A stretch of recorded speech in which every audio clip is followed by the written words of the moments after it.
This is Jennifer Lynn Warren from American Horror Stories Coven, and you're watching The Horror Show. Wait, horror what? Horror show. Yes, ma'am. I was like, Horror Network, horror. Hey there, you're watching. Oh, shit. This is Jennifer Lynn Warren from American Horror Stories Coven, and you're watching The Horror Show. Yes, that is what you're watching. Should I do that again? It's okay, we do bloopers too. Awesome. Now I know where I'm going to end up.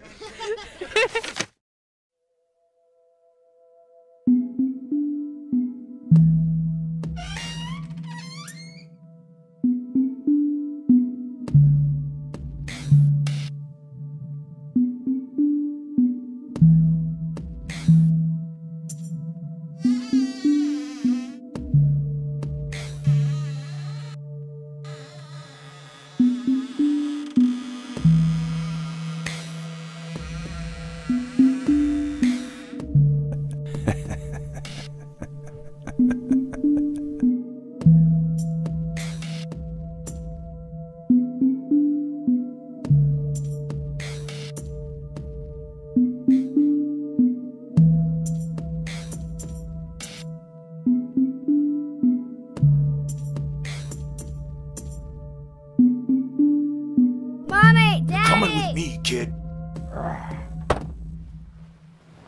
Who are you? I'm the Boogeyman. What are we doing in here? We boogie, man.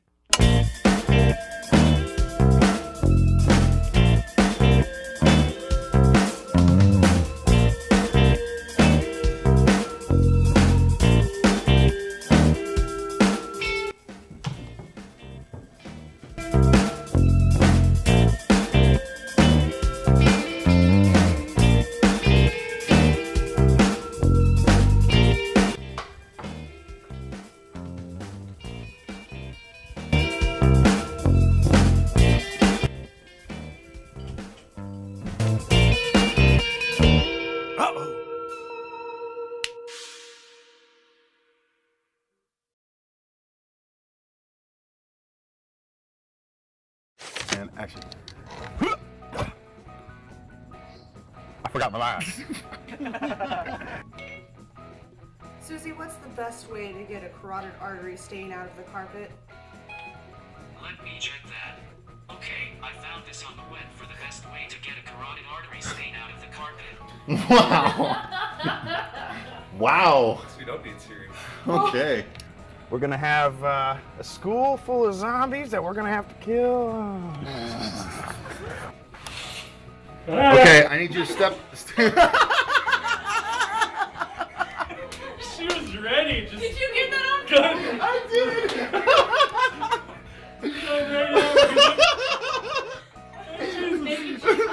Okay, that's awesome.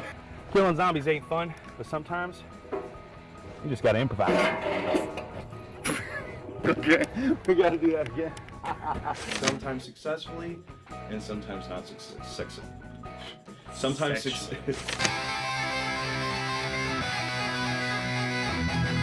Hi, I'm Kane Hodder. You're watching The Horror Show.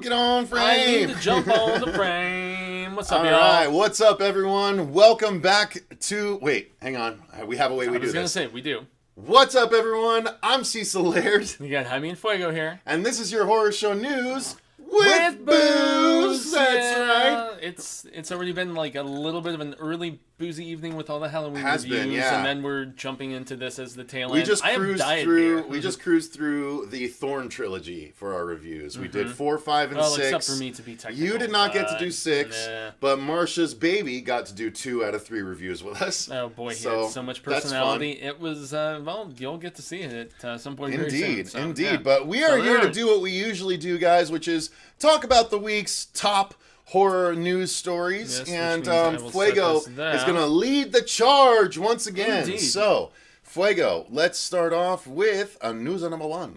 Well, I was honestly really wondering just how significant this news story was. I was going to put it in a little bit of the backer half. But, no!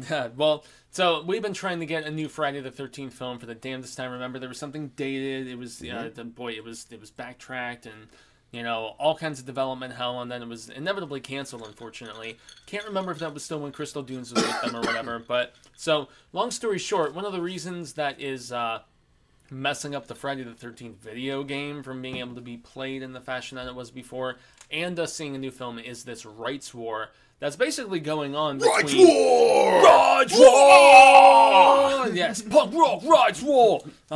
Dude, that's actually, that has to become something. If it's not already. Anyway, so we had Victor Miller, who is the writer of the original film. Okay. And then you have Sean Cunningham, director of the original film and like the predominant producer throughout pretty much all the Friday the 13th films. And he's in the midst of this court battle with Victor Miller, the original writer. And apparently round 1 has gone to the original writer, which there was no concept of Jason and hockey mask or anything back then, which is funny how it stretches that far back and yet still reverberates, you know? Yeah, no, I agree with you. As well it should. I mean, he did create the Jason mythos, even if Jason wasn't technically still a part of it. Yeah, he wasn't at his iconic point, though, the point that stayed throughout the longevity. I look at it from the writer so. Perspective, where if I had created the franchise, writer myself, I would be... Well, I know, but you got to look at it from that perspective is what I'm saying, because... There was no hockey mask involved. So what, though? It's still, you created the character of Jason Voorhees, and if they base an entire series on the it... The entire mythology behind Crystal Lake and everything, yes, that was established in the first one. I concur. I think I'm thinking more so from a visual standpoint. About this, not from a creator standpoint. Yeah, yeah. But so that's really the only new news which we have, and yet we have to discuss it because of the fact that it's such an iconic. Well, and we have to wonder, what does it mean for the franchise? Does it mean that things are going to be loosened up now? Are they going to be able to do things? Is the game going to be able to come back? It does not look that way. It seems like this is going to tie things up even longer, right? Because this original writer is not the one behind the video game, and it's not the one that had to stop production of the video game. So this might be looked at as bad news for a lot of the people that were excited for a continuation of the video game support and things like that. Yeah, but I mean, what was the original writer planning to do anyway? I think he was more so concerned with, like, you know, like residuals and, you know, I don't know, whatever rights and bits of money that you get as these franchises continue on. But yeah, this is once again, Victor Miller, he's at least ahead on the chessboard of Sean Cunningham, and that's about all that we have to mention about it. Yeah, go ahead. You continue. I gotta stop something in progress here. Oh, I see what might be in progress. Anyway, I'm rolling solo, yo. What up? So, What We Do in the Shadows has been announced as a pickup from FX. It'll presumably be on there. Spend $8 a month and, you know, see everything on FX on demand. It's like everyone has a streaming series. Oh, there was a bad little kitty. She was taking advantage of the empty counter with food on it. So. Oh, I see. Was she, I had to go stop her. Was she eating said? No, Taco she was putting her face in the nacho cheese. Oh, I see. Which is not the best for a cat. Yeah, and also it's not the best for a human either. That congealed weird cheese. The fact that it stayed in the bowl when I held it upside down. Yeah, I was like, maybe I shouldn't make this anymore. And you're putting that in your system, sir. Not anymore. There you go.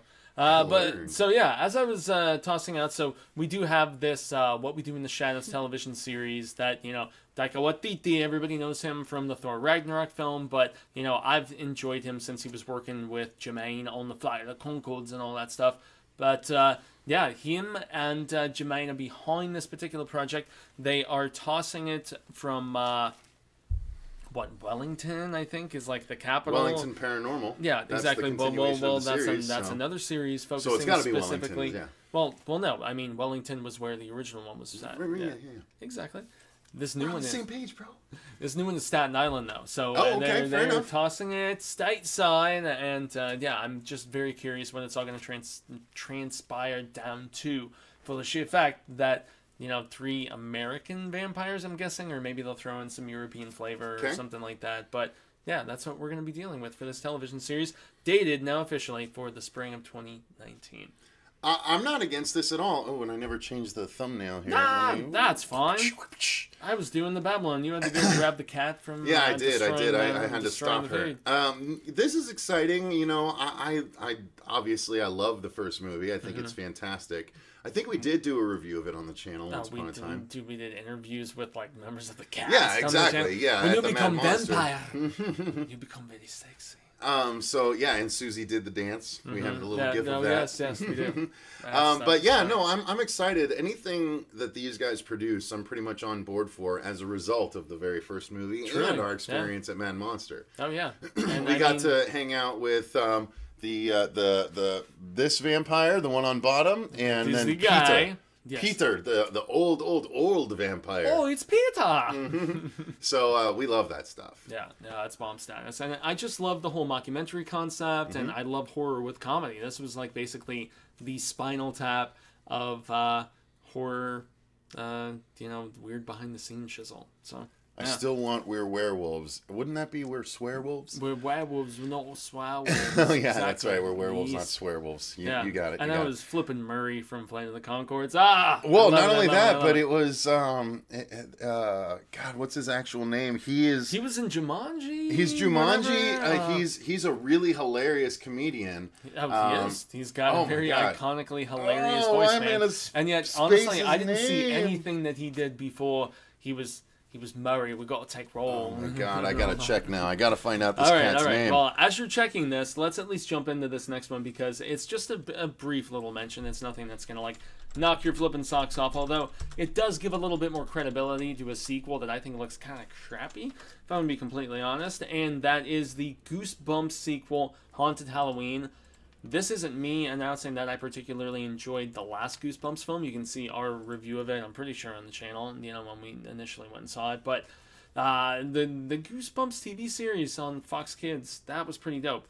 But it made enough money to warrant a sequel, and so we've got the kid from Stranger Things, or excuse me, not Stranger Things, Stranger It, as we're going to call it. And yeah, it was the kid who played Ben, and he's seemingly the focal point, the lead and everything, but there was this big bit of uncertainty about whether they were going to, whether they're going to retain the rights of Jack Black. Rhys Darby. God damn it. There you go. It took me so long to find awesome, that name. Dude. Rhys Darby is the guy I was trying to think of. Rhys Darby. That's Murray on Fly. Yeah. Conchords. Anyway. Yeah. Anyway, so everybody was speculating even if he's on set for one day, if we're going to see some Jack Black in Goosebumps 2, a.k.a. Goosebumps Haunted Halloweezy, and they finally dropped the bomb. And I'm thinking they dropped the bomb because maybe they were doing some reshoots and they were just waiting for him to have that little window, and they're like, okay, let's go film it, and then let's just throw it out right away.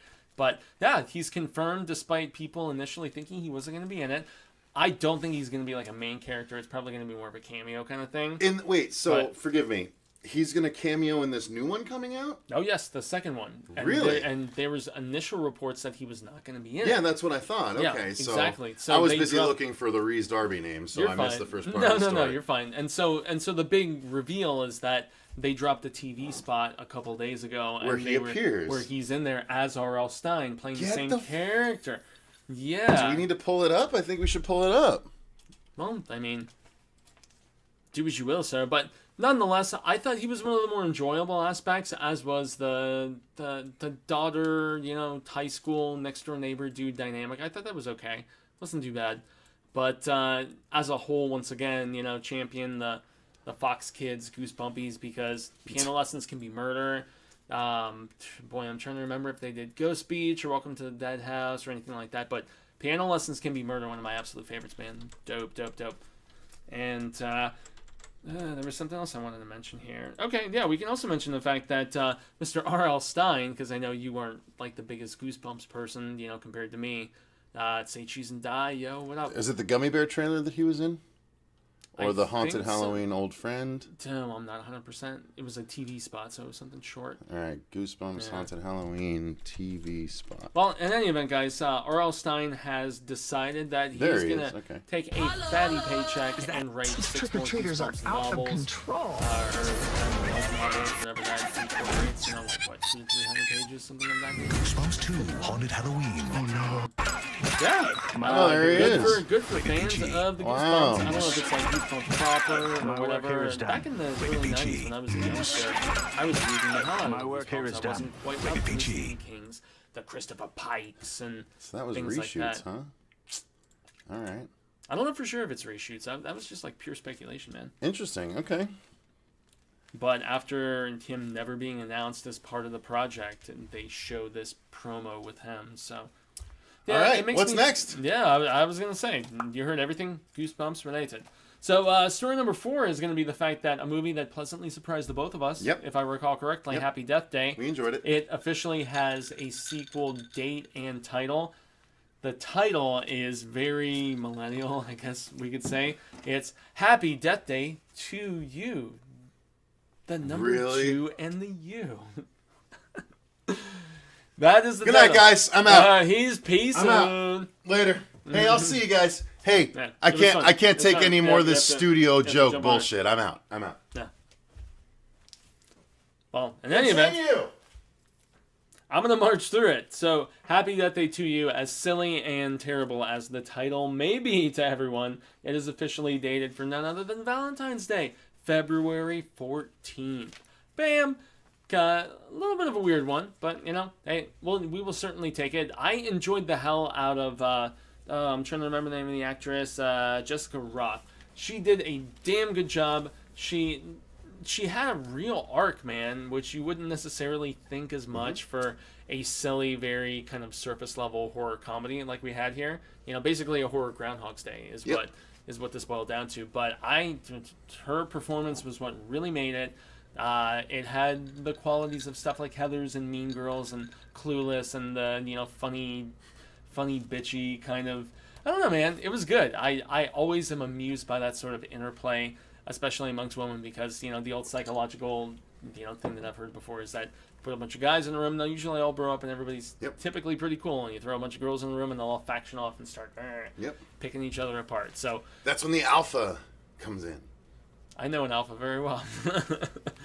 But yeah, Happy Death Day, man. It's yeah, I'm stoked for a sequel, but beyond that, I mean, it's not like it was anything. It's nothing that I'm like, oh my god, wow, that's amazing. Oh Lord, I gotta. Yes. This is Halloween 2018. It's here. It's shit. But hey, that's why we bury it in the middle of the story session, y'all. So yeah, check it out on the 14th of February. My lovely Yaya's birthday, Lola, my Yaya. No, seriously. Your Yaya. Fuego, what would your Yaya say? She would probably This is a quote that we've actually heard from your parents, remember? Oh, yes. This is true. Fuego, what would your Yaya say? What would Yaya say? And they were always mispronouncing it anyway, which is funny.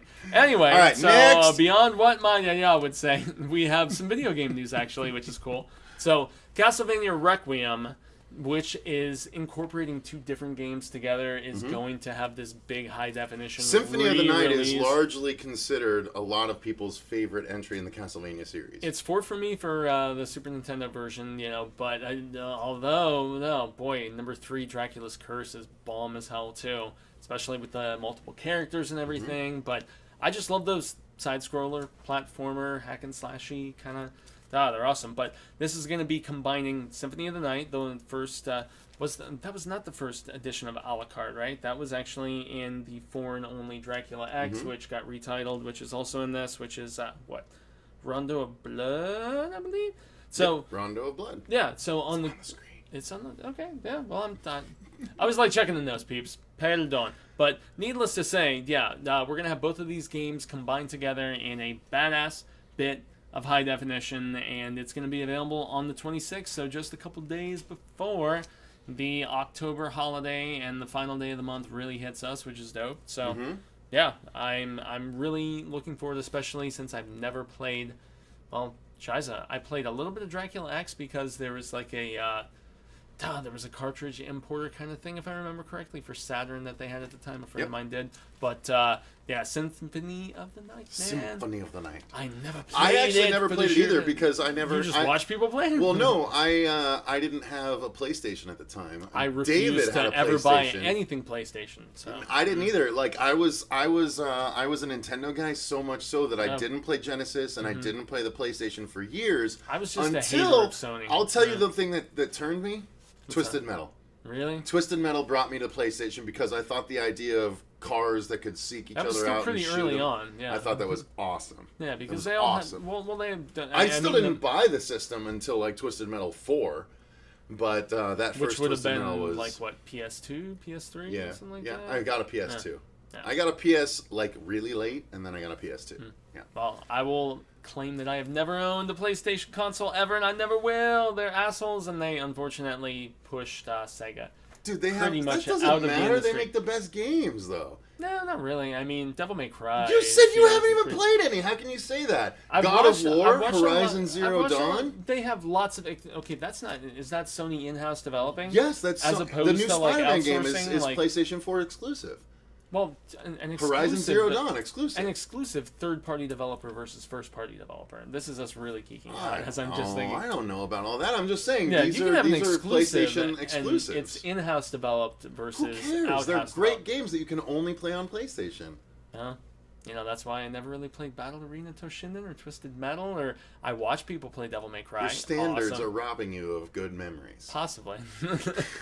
Needless to say, yes, you have on the 26th of October, that was a fun segue, I must say, Castlevania Requiem, which is going to encompass Dracula X, a.k.a. Rondo of Blood, and then Symphony of the Night. Yes, which a la carte is Dracula spelled backwards, which I've always thought cool.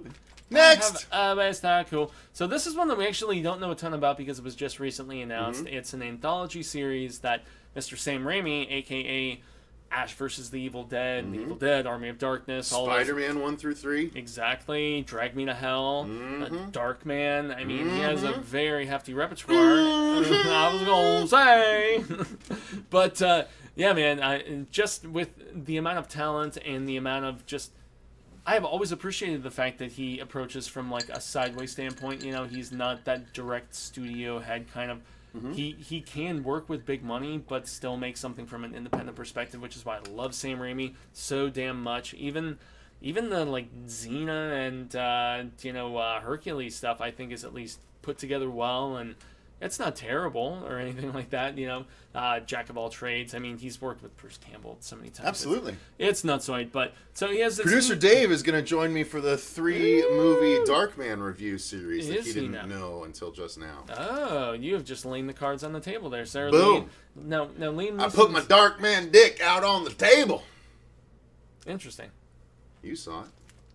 I did. It's burned.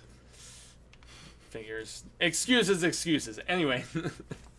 No, man, I was going to say Liam Neeson's only in the first one, though, right?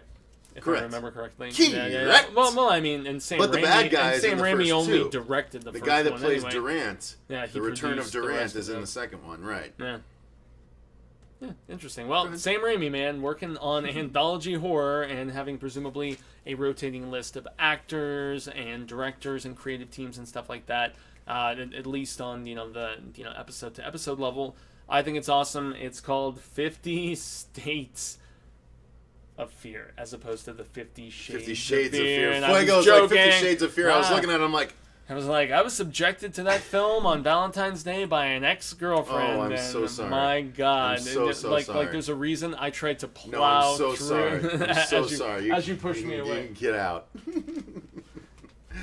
I don't believe in love. Never have, I never will. No, but yeah, that is basically the bottom line. Yes, Sam Raimi. I like him working. Same Raimi. I like him working in the episodic fashion again. And yeah, man, it's I've really wanted to rewatch Drag Me to Hell. I don't think we ever reviewed it on the channel. No, we never did review it on the channel. I need to give it a rewatch as well. That movie is gross, and I love how gross it is. Like, I did not like the fact that she was like all on the dude's chin, like she was like gumming. She's like gumming this part of his mouth, like as if it totally brought the Evil Dead aesthetic into a PG-13. No, it did, but it was just gross. It was gross. It was gross. It was deliberately gross. I didn't like it. And that ending. Hey, solid. You know what? Hey! If you're anything like Lee McCoy, you've just discovered it for the first time. I'm gonna loosen my tie at that thought. We're not done with the news. Damn. Sorry, let me get that for you. I'm still loosening the tie. Well, thank you, sir. Oh man, this is one of the funniest installments that we have ever done. I've had too much booze with my news. I'm trying to keep the course. We're doing our best. We should get there. Anyway, I'm so off track now. Hey, next! We're almost done. We're almost done. So, how dare you act like I need to get out of here? We're almost done. You can calm down now. It's good. It's good. You can go. It's good. Just leave me alone. Take a sip of my beer. Cheers, brother. Hey, to you guys. And to also, the audience of the horror show. Well, and also to the fact that this with is great power comes great. Wait, no, that's not right. No, I was liking it though. I was liking where you were going. No, I have to say I'm actually gonna make the toast because you're the founder of the feast. However, I'm gonna just give a little credit where it's definitely due, man. In the fact that News with Booze, everything we've done in all of these years would not really make sense and wouldn't be here, obviously, if not for the fact that. You know, you and obviously Mr. Dave Friedman, producer Dave, you know, that it's something to congratulate and that I'm very proud to be a part of, man. And also beyond that, it's like, it just keeps growing and going in an awesome fashion, and I'm supremely appreciative. And so on the last day of September, which is like our celebratory month because we're both September dudes. Indeed, September babies. That's right. So 20th. And 2016. Are you technically Virgo, or are you still technically Libra? Bro. I'm a Virgo. Just barely. You're on the cusp of Libra, obviously. Yeah, but I identify so much more so with the former, man. Well, let's not mess with gender identification. I'm so overly analytical with my horoscopes. Anyway, Dino just showed up. What the hell is going on? Cody Falk is here. Cody Bishop, Cody Falk. I don't know what to call him at this point.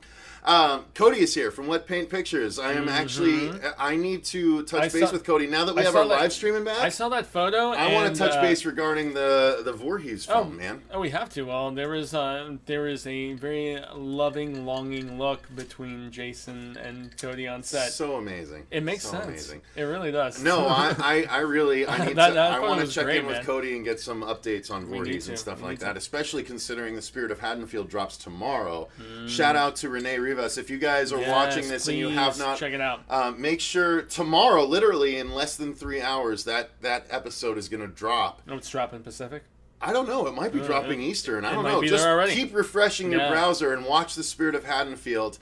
Directed and produced and written and shot by Renee Rivas. Yes, Renee Rivas, Arizona's own. Arizona's own. It's really, really good. So it is. We're excited. How about that Halloween show? Yep. Sorry. Thank you, Chase. Chase is trying to jump us right back on the train tracks. As he should. I love Chase. I appreciate him. So thank you, Chase. Dude, Chase is as awesome as they come, man. I've said this countless times. So get us back on track, no, we're going to try our damnedest, dude. But so, yeah, Halloween producer, which if... I'm totally going to butcher her name, Makel Akkad.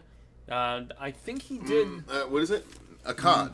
Makel Akkad. Malek Akkad. Malek Akkad. Yeah, that is the... I believe that's the son of Mustafa Akkad. I was having my dyslexia. Mustafa Akkad is the producer. 4 and 5 and you 6 can see in like, 1 through 6, you can see produced by Mustafa Akkad. So I believe this is his son that has taken over the production... stuff of the Halloween movies. Yeah, and so wait, it says we skipped story number 7. No, we're doing it right now. Yeah, that's what we're talking about. How dare you, John? Don't confuse me. I've had too much booze to not pay too much attention. Yeah, but so he is apparently, as the press rounds have come and gone and so on and so forth. Come and gone. Goodbye. Yes, as you should be. And there he goes. But yeah, guys, just to give you that little bit of information, which he's now forced me to, you know, toss out myself as he takes that little peek. Anyway, there's a television series that Malik has been just making mucho mention of for a great deal of time. And there's really no given information if it would be just strictly focusing upon Michael Myers, if it would be, you know... if it would be a little bit more of just almost what Friday the 13th did when they had a television series. And I mean, honestly, wasn't that the same thing with the Nightmare series too? I didn't really watch either extensively, but they were more... Freddy's Nightmares? Were more, yeah, exactly. They were more anthology. No, Freddy's Nightmares was anthological, but there were at least 3 or 4 episodes that actually had Freddy in it. Oh, I saw that. Whereas yeah, Friday the 13th... Well, I mean, outside of the fact that he introduced all of them, but Friday the 13th had almost nothing to do with Jason. Oh, well, I know that. I was just, you know... Well, I thought you were asking for a comparison. What the hell did you bring me on for? I'm out of here. Jumping out again. Back with more horror show news and bows, and... You're gonna stop quitting the show right now. Get back on stage. Get back on stage right now. Yes, sir. Get back on stage. Yes, sir. I'm sorry, sir. And now things are officially back in session for the sheer fact that apparently we have no idea if Halloween TV series is ever going to transpire, but even if it does, would you prefer it to focus strictly on more Michael Myers' backstory, or would you like more Haddonfield? Michael Myers' backstory? I don't know that I need to see any more Michael Myers' backstory. Just give me Michael Myers... killing more people? Yeah, ripping people up on Halloween. Especially, but like, how many Halloweens are we going to show? So what if he just sits in his cell for a number of years between the movies, focusing and on every him Halloween he becomes active? What if he literally kills people in the prison every Halloween? I like the Thorn mythology. I do. I do too. I Honestly, really the like Thorn mythology, as stupid dope. as it sounds, the fact that anytime there's a thorn constellation in the sky, that's when Michael Myers is awake and starts. Just happens to be that's when all the movies happen. Yeah, are those times. Well, it's also so. I mean, well, I mean that's part of writing. It doesn't. I mean, what are we going to watch a Halloween movie when it's Michael Myers is still sleeping? No. It's fall, the best like season. It's just their way of writing around the sparseness of him being around in between the years. Truthfully, but you know, it's such a simple suggestion that it almost feels like it's a perfect fit. It's like, you know, as opposed to having like a very sharply, you know, like I just crushed Fuego's foot. I'm so sorry. He did. He's smushing my toes. I'm so sorry. But as opposed to having a very complexly shaped puzzle piece, it's like a key kind of, I don't know, man, something that just goes in very specifically. I know. It's a key, man. Yeah. Sorry. No, I'm with it. Listen, the fact that it's... did they indicate whether it was... It was just him saying that there is... Hey, we'd like to do a Halloween TV series. No, he's been talking about it for years at this point. Yeah, even but where before would they it had fit? this reboot. Where would it fit? Basically, he's been talking about this since the second Halloween film that Rob Zombie did. And that's where there's been no further details given, unfortunately, which is why I was inquiring. I was like, what is 8 a.m. PD time? I don't know what PD time is. Chase, educate us, please. What is PD time? 8 a.m. PD time. Weird premiere time. That's the... Weird premiere time. Yeah. The Critters show too. Okay, I'm getting distracted by the comments. I was about to say. Sorry. We are almost to the end, sir. But yeah, I was just asking if you feel like it would be better served as an anthology, like telling different stories, like in different time periods with Jason. Well, but that's what they were originally going for with Michael Myers when they started Halloween 3. They were like, let's turn it into an anthology. Yeah, but he wasn't even in it though. That's what I'm saying. They were just trying to turn it into a Halloween anthology. So you think it? Are you asking? Should there be a Michael Myers anthology? Yeah, well, I'm just asking what you would prefer. Here's the thing. Just saying. Okay, so you're sparking some ideas in my head. I'm getting some synapses firing, right? It's going. So here we go. It's going. So and what if it is a serialized? Like this would be the first. This would be the first of it. Go ahead. Listen close, guys. I am listening. Follow me. All of you guys, follow me and tell me if this would work. Halloween. Shut the fuck up, producer Dave. Whoa! God damn it. This is about as silly as it comes, guys. Follow me on this. Follow me on this. Fuck. Motherfuck. Noise. Smoking weed. Drinking beers. Doing coke. I'm like mumbling the words. Who smokes the most? Fuck, what was I saying? You totally derailed me. And I'm throwing you off. Somewhere. Yeah. Where? What was I saying? Something about making your own version. Fuck, that's totally wrong. Yeah. That's Unfortunately, totally the wrong. Jay and Silent Bob rhyme has thrown You just Cecil derailed off. the shit out of me, man. Not intentionally. Guys, what was I saying before he brought the fucking J rhyme in? Come on. Oh, you're blaming me that I can't remember? No, I'm feeling bad, and I just don't want to like. Fuck, I like, really twist the legitimately knife. don't remember what I was saying now. Damn it. Well, we were most certainly talking about... It was fun. I mean, the J rhyme was fun. You had your own idea about what should be done with this Halloween remake if they, went a little twisty kind of... Yep, gone. It's gone. Totally gone. And it's That's what you get. That's why you cannot derail my mind, because everything just goes away. Like, my brain, like, the thought I had basically said, I don't feel so good, and faded off into digital foreverness. Ideas for a Halloween TV show. Okay, thank you, Eddie. Halloween TV show. Well, I'm trying to manufacture the thought now that you mentioned Halloween TV show. You're like grasping at it. You're like right there, man. Yeah, no, I don't remember what I was going to say. Fuck it. Well, no, we were talking about the fact that would it be better if it was like a Michael Myers show with like all these different incarnations of... Yeah, I don't remember where I was going with it now, though. Damn. So... Okay. There you go. Well, I'm as easily derailed as that. Terrible job for you. Awful, awful, awful. No, okay. I don't blame you. I blame my own brain. Well, we have 2 stories technically that we're going to toss out right now, but the second to last one is for the almighty Stranger Things, and Suspicious Minds is basically going to come out in February, if I'm not mistaken. Okay. Just trying now, to say... the Stranger Things comic book did start this week, and I did pick up the first issue. I was going to ask you if I have not read it yet, but I do have it. Let me go grab it. Yeah, go ahead, talk about I love the painted cover for that one, and the Stranger Things comic book, just to give some clarification on that, that's all about, Will in the Upside Down, as I remember correctly. Honestly, I have lost the enthusiasm for Stranger Things. I'm going to be genuine, legit honest. I really liked the first season when we watched it the first, 2 days it was streaming, and we were ahead of the curve, and all that stuff was dope. Oh, I've seen a different cover, actually. That one is super cool, though.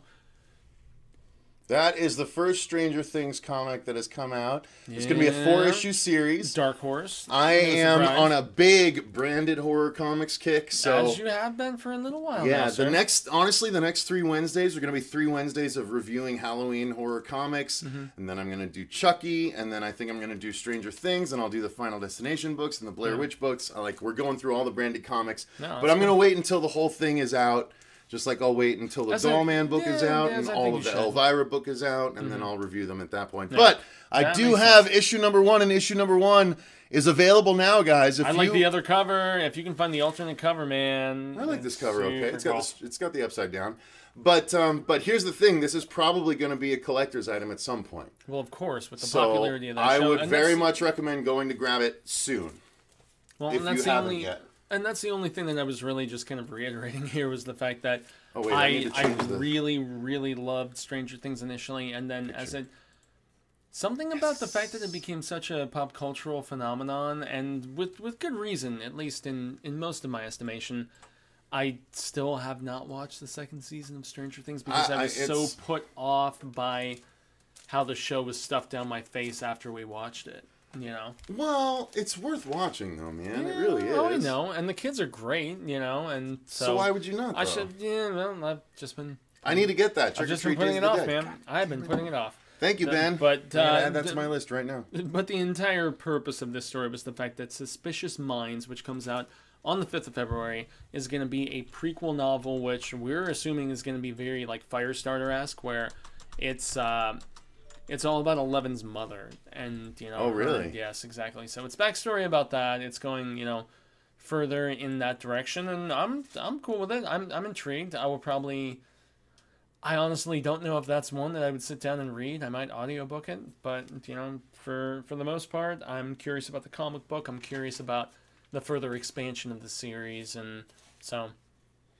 So, just so you know, Ben Grimm, I just added it to my Netflix thing. I have a couple of gift cards. The Trick or Treat Days of the Dead. Oh, I have that. I don't have that. You don't have that or the Krampus? I have the Krampus one. I don't have the trick or treat one. Yeah, the trick or treat. So I'm going to order the trick or treat one along with a few. We need to review that. Along with a few things. Yeah, we'll do that. I'm looking at everything that you have. I'm going to review. I'm going to grab Student Bodies. I'm going to grab Cabin in the Woods, and I'm going to grab Hereditary. By the way, did you know that our Patreon requested commentary was Hereditary this month? So we get to rewatch and do a commentary. I'm actually very curious who that was. I think it was SK. I think SK is the only one besides Brat Queen that can do it, and Brat Queen never requests it. So she requested a review this time, so we'll see. You need to member. But yeah, I will be ordering Trick or Treat Days of the Dead, and you guys can see that review going forward. Thank you, Ben Grimm. I appreciate it. I am shocked that you don't own Cabin in the Woods already.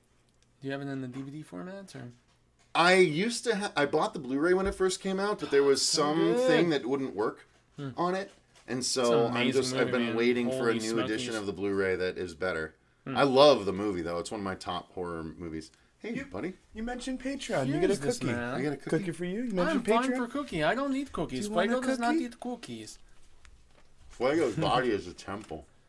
I'm trying to get back to that point. Mine is not so much. Your body is a temple, Is there a Cabin in the Woods comic? Ben Grimm's asking. No, not that I'm aware of. It'd be awesome sauce if there was, but... So, the surprise final story, which, since everything was spaced so nicely, dude, I didn't want to, like, just make everything all jumble-mumbled or whatever, but we have another... Bonus story! We have another remake. This is the one that I wanted... Bonus! This is the one that I wanted to lead off with as the lead story, actually, because of the fact that I love this movie so much. And you didn't even include it in the main body of the thing? Okay, all right, go ahead. I know, it's silly. Go ahead, what is it? Hey. Go ahead. And these notes were before news. Yeah. So apparently we have James Wan set to remake one of the best zombie movies that I've seen. Shauna just made me laugh. Maybe ever. In Train to Busan. Train to Busan is incredible. Actually, I don't even own it. I need to buy that Blu-ray. That Fudgicles, is one of my favorite zombie movies ever. Yeah, and of all just time. And just like I'm gonna make the comparison. Just like Let the Right One In is one of my favorite vampire movies ever. It's a slow burn. I mean, Train to Busan's nothing like that. Train to Busan just gets to it, and Train to Busan has some badass zombie action. It's violent. It's got a great relationship between the father and his daughter, and it's so cute and loving and wonderful. And you will cry. Yeah. By the end. Yeah. You will cry. And it has in a zombie movie. It has high production value, despite the fact that you can tell they probably didn't film it for very much. They did a lot with a little because it's all on like. That's the brilliance of just having one set. Yep. As an independent filmmaker to really make the predominance of everything. No, for real. Come on. It's like, come on. And, but this is the point that I'm trying to make. Let Me In was okay. I know you think differently. I like Let Me In. I love Chloe Grace Moretz. I do too. She's awesome. But yeah, she's been in so many, and she had that period in her career post Kick-Ass where it was like the remake thing. Did you not like Carrie? Is Carrie a film that forgot the face of its father? Carrie is actually, I have a special video planned for this month of October where I'm going to rewatch all of the incarnations of Carrie and compare them all. And at least let me try and be a part of it? Do you want to come sit by the bookshelf? I wouldn't mind. I like the Carrie movies, and I just saw a story on Dread Central that was like why the Rage 2 Carrie or the Rage Carrie 2 was ahead of its time. I already reviewed. No, I know, but the Carrie honestly, remake we haven't, and I love Chloe Grace Moretz. I thought they did a great job with that. I actually think the Rage Carrie 2 is an awesome movie. When I rewatched it, I was surprised. You talk about the film that forgot the faces of its father. I thought the third, Sometimes They Come Back was good. Honestly, I thought the third Mangler was good. Return to Salem's Lot was actually better than I expected. Return to Salem's Lot was a little bit garbage. Larry Cohen, man, Expend on Mythology. It was a little bit garbage. The Rage Carrie 2, probably my favorite of all of those films. I like Shauna. Shauna, have you been a recent viewer? Shauna's got some good points. That I don't remember seeing Shauna Smith's name before, but... She was on the Hail to Stephen King yesterday. I like it. Well, hey, fair enough. Forgive me if I haven't recognized the name, but I enjoy looking at Shauna's comments here. I'm actually curious. Let Me In is an exception with the remakes, though. I like that. Chase has been close to my heart for a while, but Chase recently got even closer to my heart because he was... Dude, he just was super nice, and I don't need to go into why, but No, I really, Chase really is appreciate awesome, you, dude. Chase. He's I been- have for a long time, but especially recently. Well, he, no, he did I mean, something even- that helped my soul soar recently, so I really appreciate him. Well, I mean, even stuff, you know, back when, Channel Sundown was rocking, which, you know, we have to give a shout out to Amanda returning to live streaming and getting back to doing stuff. For real. Because that's where I got more... Dahlia Bites. I cried so much. That's where I got more acquainted with Chase, you know, was through, you know, her, like, after hangouts and stuff like that, which is cool. Well, I'm going to start doing hangouts soon, and yeah, I'm I was going gonna to say, definitely be sending him some invites. But he's been a supreme and, you know, vigilant supporter, but yet a very opinionated one, which is why I appreciate his perspective so very much. You know, the fact that he's barbed and he definitely just knows what he likes and what he does not, and just, you know... And he's very steadfast in it. Indeed, yeah. I like that. Yeah, which we appreciate greatly, man. Chase's badass radness. So, I don't know, man. That is the last story, which was the fact that James Wan producing, no set director or anything like that.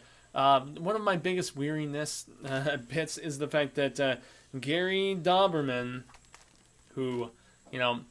Everybody was like, oh, great, he worked on the first It film, but you have to think, Cary Fukunaga wrote the predominance of that script. I've seen the different versions of it. He wrote The Nun, and he is apparently the one who is, set to write this remake, which is going to be going to New Line. I saw another story, though, that was about the fact that they are indeed proceeding with the Crooked Man offshoot. Oh, that's still happening, but this is like a completely different thing. It's not... Okay. I mean, I don't think he's going to incorporate the Train to Busan remake into his Conjureverse, although wouldn't that be cool if he did? That could be awesome. I mean... No, I think you can keep them separate, but the Crooked Man, I heard the Crooked Man is being fast-tracked after The Nun.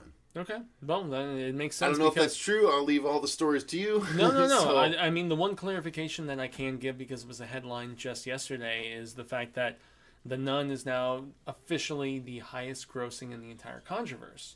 I did see that. Yeah, it passed. Which is weird. I thought Conjuring 2 was that, amazing. I prefer the Conjuring 2. I actually prefer it probably to every other film. I think it was the best in the franchise so far. Entire franchise. Yeah, I agree with you there.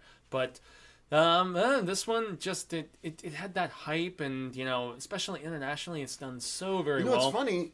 Our history with the Conjuring started in Kentucky as well. That's where we first watched it together. That's right. I had seen some bits and pieces here and there. But we watched the whole thing, and that was actually the same night that we had that long conversation and stuff. Yep, all this Cecil and Fuego history, guys. Dude, it's awesome. And we're working out. We're working out, making sure Fuego can go with us to cover Halloween Horror Nights. So hopefully this is all going to happen. It'll be... If ideally, what we're trying to do is do Marsha, Fuego, myself, and producer Dave, and Susie if she can, but that's a coin toss.